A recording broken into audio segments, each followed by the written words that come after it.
Hello everyone, my name is Sol Vachas and welcome to this Threshold review.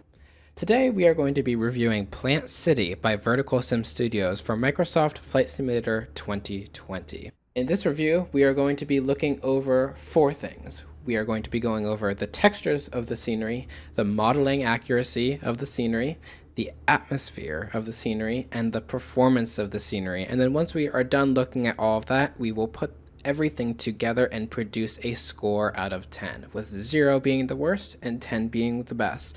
So without further ado, let's hop into the review. The first thing that we're going to be looking at is textures, and as I always like to do, we're going to be starting on the taxiway markings. So these textures are done very, very well.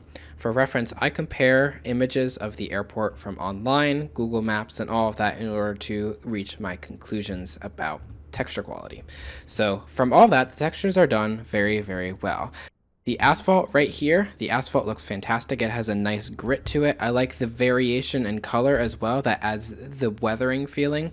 And also the fact that there are some lighter tinges here bodes to Florida's hotter weather, which is characteristic of a lot of East Coast airports and also West Coast airports as well, as because of the warmer weather, and in the East Coast it's also because of the rain. So really great job with that, and this looks exactly as it does in all the images that I have seen, both from the air and also from the ground. It looks really fantastic.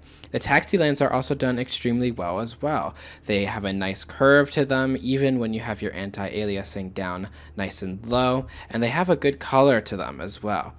They don't look like they are too new, which I like, but they also don't look like they are too old. The one thing I will say about the taxiway lines, though, is that they are slightly dark. I have seen images where it looks like overall these taxiway lines are significantly brighter, but this isn't something that really takes away from the feel of the scenery, because besides the yellow not being as bright as I believe it should be, the lines are done really well and it makes the airport come together very nicely. And the same can be said for markings right here and also on the runway markings as well. Really, really great job here as well. The white center line right here is really well done and doesn't come out too much and doesn't feel like it's too new. It feels like it should go with this nice darker gray here and lighter gray here. It works really, really nicely. Initially, I thought that this scenery was inaccurate because I didn't see any skid marks, but then after looking at images as well, Verticalsim has done a great job not just putting random skid marks in, because the airport in real life, in fact, does have barely noticeable skid marks, and you can really see that here as well. And I really like the fantastic job that Verticalsim has done in paying attention to the characteristics of the runway, because that's really important, especially since the runway is one of the more important parts of an airport, in my opinion. I also really like the way that these have been done, the markers. They look like they're nice and shiny, which follows suit with the airport as well. Looking at some dusk pictures, it looks like this part of the runway is a little bit shinier than the rest of the runway, and I like the way that Verticalsim has paid attention to that. That's really, really impressive and well done. Same thing with these sidelines right here. They have that nice cracked feeling that shows that they have been worn for a while and that they've gone through lots of rain and dry weather. I really, really enjoy that. The grass as well is done very, very well. The fact that Verticalsim has taken the time to meld together the grass and the texture of the taxiway is really great. It doesn't seem like it's a steep cutoff between the two textures, and as you can see, there's something right here which makes them blend into each other really well, which I really, really like. So this looks super, super great. The same thing can be said over here where the asphalt begins to get darker. Verticalsim, as I said, has been doing a really great job color matching everything. This looks exactly like it does in all the images that I have seen. And I like how there isn't a steep drop off between the brighter asphalt right here and then the darker asphalt right here. Having this gradient right here, this line that divides the two, is a really, really nice touch and makes the scenery feel a lot more accurate. I really like this part of the airport in general, especially because, as I pointed out earlier, this has the grass right here, which just adds a whole nother level of realism on top of the really great textures that surround the airport as well.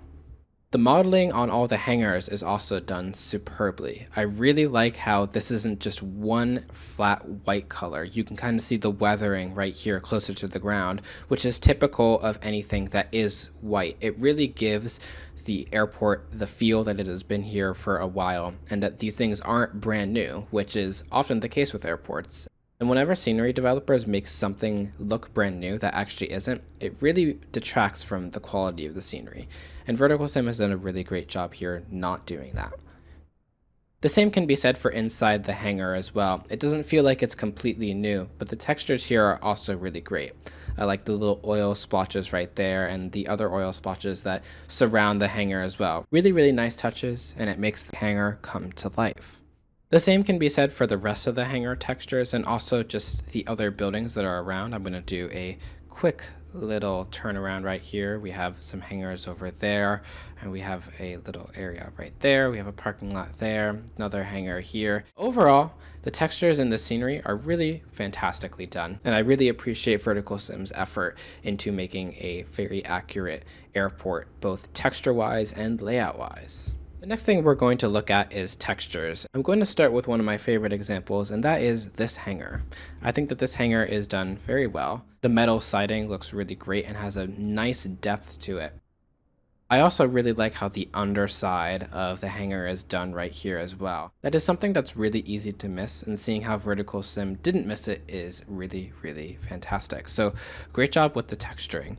One thing that does bother me with the texturing though, and we're going to go over to it right here, is the fact that Verticalsim has not used any custom taxiway signs. These look like they are the default ones, and while the default ones are pretty solid, it would have been nice to include some custom ones because the taxiway signs are actually quite important and I think really bring the scenery to life. I really liked Riverside Municipal Airport's taxiway signs. They did a really great job with that, and they really stood out and made the airport a lot more dynamic. That was really one of my favorite parts of the airport. Now I've mentioned all the things about the scenery that I really, really like. Now it's time to get into some of the modeling and texturing that I'm not so fond of. One of the things I'm not so fond of is the underside. It seems like in some hangars, Verticalsim has taken the time to actually model the underside, so make it correspond to the material on top, or correspond to the material on the side, or correspond to the material that it actually is if it's different from the material that's on the roof or the side. However, in this case and many other cases around the airport, we're going to look at two of them. This is not the case. And this is something that's really, really easy to spot if you're actually looking for it. Like right here, this looks like it's not supposed to be here, especially when you go up and you see that the top of it is this nice metal right here. It looks like it should be coordinated with that. And that's exactly what it is like in real life. Another great example is when we head on over here to the open hangar and we look underneath, we see the same kind of bright texture underneath here. You see right here it has that nice yellow and it's nice and bright, but this is not accurate with the way that this hangar looks in real life. In real life, this hangar actually has the same textures that are on the top. The bottom of it does not have anything else. It is one layer, and that is an inaccuracy of this scenery. And those two instances that I mentioned are not the only two instances in this scenery where there is that inaccuracy. As you can see under here, there's also that kind of beige color as well. And in real life, this is just not how it is. Although this is a minor thing to critique, it is also important, especially over there with the open hangar, where that is a place that you're actually going to see the underneath of if you are really trying to simulate a flight here and park your plane at the hangar. So that is one thing that's disappointing. The last thing in the subject of modeling and texturing is these barriers right here. As you can see, they are floating. That is something that could have been really easily fixed, and seeing this kind of mistake is a little bit disappointing. Although you're not going to be spending that much time in the parking lot, it is something that sticks out like a sore thumb. And it also comes over here to the fence as well. You can see that the fences over here are also suspended. And there are also some other minor instances of this as well. If we go on over here to this hangar, you can see that it's slightly off the ground over here. It's kind of floating. And while this is a minor thing, and you might only notice it if you're looking deeply into the scenery like I am, it is one thing that I think could be easily fixed and that Verticalsim should have caught before releasing the scenery. Now we're going to talk about the atmosphere of this airport, and this is a very simple thing and will not take too long. The atmosphere is done very nicely. Every once in a while there's a little car that moves around the airport, and that is perfect for a small regional airport like this. Nothing too crazy, just a few little things moving here and there every once in a while. A really nice touch. I also like how the radar up here is spinning as well. You can kind of see it from here. It's going to take too long to go over there, but I really like that touch as well. That really adds to the feeling of this scenery. The last thing we're going to talk about is performance, and in order to talk about performance, we are going to take a look at the performance that this scenery has. So let's start up the Cessna, line up on the runway, take a quick flight around, see what kind of performance we get, and then after that, we will end off this video with the scenery's final score. So on the ground, we get some pretty solid performance, not having anything too crazy. Every once in a while, it does seem like I get a stutter or two, so that is something to keep in mind when you are at this airport. You might get a stutter or two.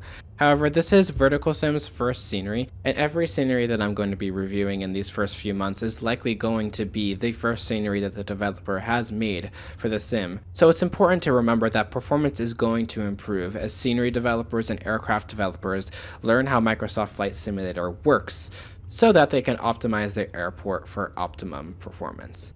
Alright, we have taxied to the runway now. We're going to go line up on the runway, take off, do a loop or two around, see what kind of performance we get, and then we will end off this video with the scenery score out of 10. Alright, as we are accelerating down the runway, having no serious issues with performance right now, everything is moving nice and smoothly, so that is a really great sign. And this is especially great considering the fact that we are passing the most objects right now. So seeing that the scenery is still performing really well when we are passing these objects is fantastic. So now that we are off the ground, still having some great performance, we're going to make a left turn right now and see if we get any performance loss as we load up other parts of the airport. So the left turn is starting right now, and let's see what kind of performance we get.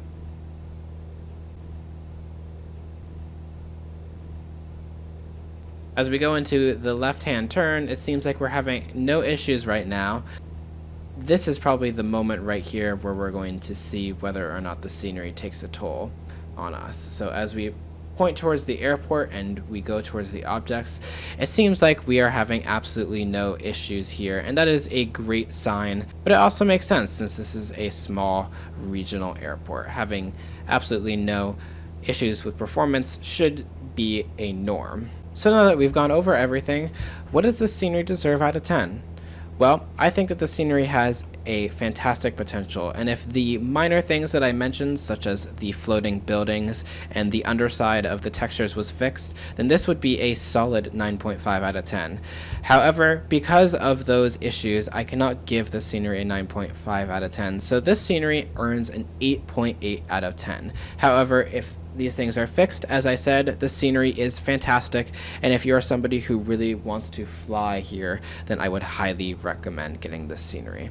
I really hope that you enjoyed watching this Threshold review. If you do, be sure to leave a like. If you'd like to see more content like this, please don't forget to subscribe.